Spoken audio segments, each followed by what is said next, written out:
क्या आपने कभी सोचा है कि इतिहास के पन्नों पर कुछ लोग तलवार से नहीं बल्कि नक्शे की लकीरों से राज करते। एक राजा ऐसा भी था जिसने पहाड़ों को अपनी ढाल बनाया, समंदर को अपनी सेना बनाया और घाटियों को अपना गुप्त हथियार। What if I tell you कि 17वीं सदी में एक ऐसा विजनरी रूलर था जिसने ज्योग्राफी को सिर्फ समझा नहीं, उसे वेपनाइज कर दिया। आज हम बात करेंगे उस शासक की जिसने नक्शे को पढ़ा नहीं, नक्शे को बदल दिया। वे थे छत्रपति शिवाजी महाराज। आज महाराज की जयंती के अवसर पर हम स्पेशल वीडियो उनको समर्पित करते हैं। तो जल्दी से इस चैनल को सब्सक्राइब कर लीजिए एंड बेल आइकॉन पर क्लिक कीजिए। तो क्या वो सिर्फ एक वॉरियर किंग थे, सिर्फ तलवार और घोड़ों तक सीमित एक शासक थे? तो आंसर है नहीं। वो थे एक मिलिट्री इनोवेटर जिन्होंने युद्ध की परिभाषा बदली, नेवल पायनियर जिन्होंने समंदर को पावर पिलर बनाया, इकोनॉमिक थिंकर जिन्होंने व्यापार को राज्य की धड़कन समझा और एक अद्वितीय जियो स्ट्रेटेजिस्ट जिन्होंने टेरेन को ताकत में बदल दिया। उन्होंने सिर्फ मैप को पढ़ा नहीं, उन्होंने पावर इक्वेशन बदल दी। उन्होंने नक्शे की लकीरों को अपनी इच्छा शक्ति से फिर से खींच दिया। इस वीडियो बनाने के लिए हमने इस आर्टिकल को रिसर्च के तौर पर इस्तेमाल किया है। इस आर्टिकल की लिंक हम डिस्क्रिप्शन बॉक्स में दे रहे हैं, आप वहां से पढ़ सकते हैं। सबसे पहला सवाल है, व्हाट मेड महाराज डिफरेंट? 17वीं सेंचुरी का भारत समझे, चारों ओर विशाल साम्राज्य, मुगल, आदिलशाही, कुतुबशाही आदि। उस वक्त ताकत की परिभाषा साफ थी, जितनी ज्यादा जमीन उतनी ज्यादा शक्ति। लेकिन शिवाजी महाराज ने इस सोच को उलट दिया। उनका मानना था जमीन कितनी है ये मायने नहीं रखता, जमीन कहाँ है ये असली शक्ति है। उन्होंने नक्शों को सिर्फ देखा नहीं बल्कि पढ़ा।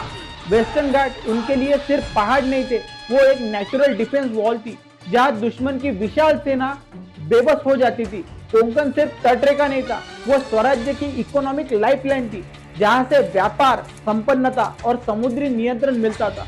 और सबसे अहम फोर्ट्स, वो पत्थरों का सिर्फ एक ढांचा नहीं था, वो पावर नोड थे, एक स्ट्रेटेजी नर्व सेंटर थे। यही था उनका geographical vision, territory as a living system, not just land. क्यों एक 16-17 साल का युवक पहाड़ों, घाटियों, समुद्र की लहरों को इतना गहन अध्ययन करता था? क्योंकि उनकी नजर सिर्फ वर्तमान पर नहीं थी बल्कि एक सुनहरे भविष्य पर थी। उसने देखा बड़े साम्राज्य सचमुच विशाल थे लेकिन उनकी मूवमेंट धीमी थी। उनके पास हजारों सैनिक थे लेकिन जमीन की भाषा पढ़ने की समझ नहीं थी। शिवाजी महाराज को पता था कि if you control terrain you control war. Maharashtra का रफ टेरेन, घने जंगल, ऊंचे दुर्ग, नैरो घाट, ये मुगल कैवलरी के लिए नाइटमेयर थे जहां उनकी संख्या बेकार हो जाती थी। और समंदर, अरेबियन सी पर पोर्तुगीज, डच अपना डोमिनेंस स्थापित करना चाहते थे। तो कैलकुलेशन साफ था, अगर समंदर नहीं संभाला तो व्यापार नहीं बचेगा, व्यापार नहीं बचेगा तो राज्य भी नहीं बचेगा। यह सिर्फ रणनीति नहीं थी, यह दूरदृष्टि थी। Simple logic, brilliant foresight. तो जल्दी से वीडियो को लाइक कीजिए और इस चैनल को सब्सक्राइब कर लीजिए एंड बेल आइकॉन पर क्लिक कीजिए। महाराज की फोर्ट नेटवर्क स्ट्रेटेजी बहुत ही अलग थी। शिवाजी महाराज ने 300 से अधिक किलो का नेटवर्क बनाया, लेकिन यह पत्थरों का बेहतरीन ढांचा नहीं था, यह एक केयरफुली डिजाइन स्ट्रेटेजिक आर्किटेक्चर था। यह हर किला किसी भावना से नहीं, किसी कैलकुलेशन से बनाया था। घाट के पास, व्यापार मार्ग के पास और एकदम स्ट्रेटेजिक हाइट पर। राजगढ़, तोरना, प्रतापगढ़, सिंहगढ़ आदि सिर्फ नाम नहीं थे, ये स्वराज्य के 9 सेंटर थे। ये आइसोलेटेड फोर्ट्स नहीं थे, ये एक इंटरकनेक्टेड डिफेंस ग्रिड थी। Like if one fort falls others remain active. यह 17वीं सदी का मॉडर्न नेटवर्क सेंट्रिक वॉरफेयर था। Guerrilla warfare plus geography, ganimi kava. यह सिर्फ अटैक स्टाइल नहीं था, यह जियोग्राफी का इंटेलिजेंट वेपनाइजेशन था। दुश्मनों को पहाड़ों में खींचो, उनकी सप्लाई लाइन कट करो, सडन स्ट्राइक करो और फिर हवा में गायब हो जाओ।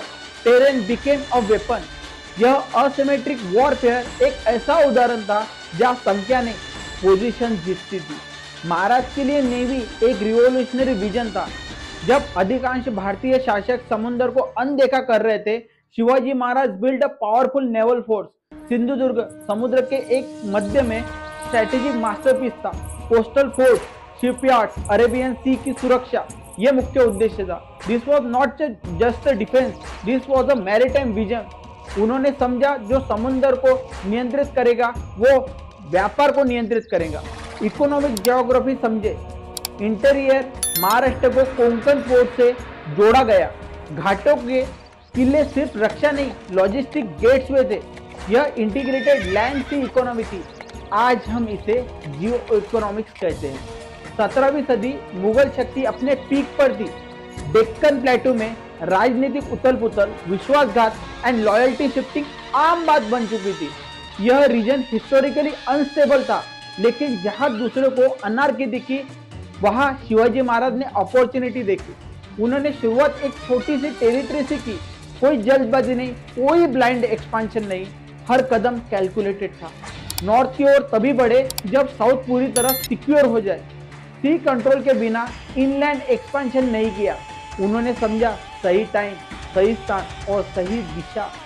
Timing plus terrain equals to triumph, और यही था उनका स्ट्रैटेजिक जीनियस। आज जब हम जियोपॉलिटिक्स की बात करते हैं, सी लेन, चोक पॉइंट, स्ट्रैटेजिक कॉरिडोर, तो जरा ठहरिए और याद कीजिए 400 साल पहले एक मराठा राजा इन कंसेप्ट को सिर्फ समझ नहीं रहा था, उन्हें ग्राउंड पर इंप्लीमेंट भी कर रहा था।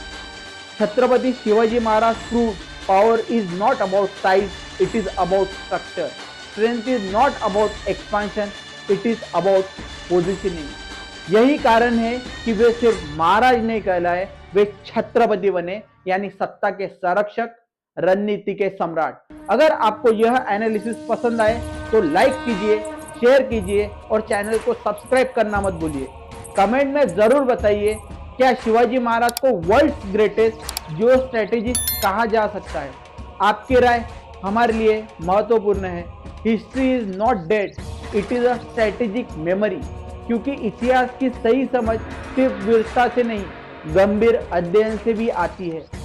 हम लेखक दीपेश करमरकर का, जिनकी गहन रिसर्च और ऐतिहासिक दृष्टिकोण ने इस एनालिसिस को मजबूत आधार दिया, उनकी स्कॉलरली मेहनत को हमारा विनम्र नमन।